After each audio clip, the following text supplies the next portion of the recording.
यादों का किस्सा खोलूं तो मैं यादों का किस्सा खोलूं तो कुछ दोस्त बहुत याद आते हैं। मैं गुजरे पल को सोचूं तो कुछ दोस्त बहुत याद आते हैं। अब जाने कौन सी नगरी में, अब जाने कौन सी नगरी में आबाद है जाकर मुद्दत से।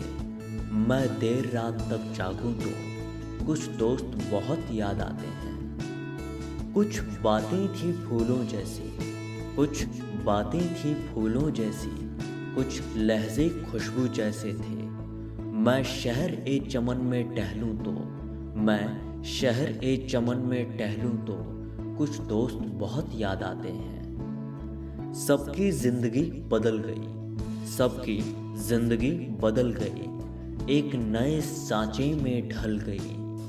किसी को नौकरी से फुर्सत नहीं, किसी को नौकरी से फुर्सत नहीं और किसी को दोस्तों की ज़रूरत नहीं। सारे यार गुम हो गए हैं, सारे यार गुम हो गए हैं, तू से तुम और आप हो गए हैं। धीरे धीरे धीरे धीरे उम्र कट जाती है, जीवन यादों की पुस्तक बन जाती है। कभी किसी की याद, कभी कभी किसी की याद बहुत तड़पाती है और कभी यादों के सहारे जिंदगी कट जाती है।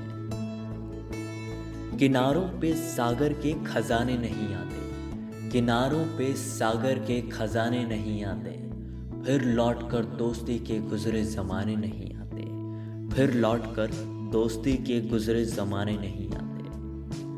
जी लो इन पलों को, जी लो इन पलों को हंस करे दोस्त, फिर लौटकर दोस्ती के गुजरे ज़माने नहीं आते, फिर जीवन में दोस्त पुराने नहीं आते, फिर जीवन में दोस्त पुराने नहीं आते।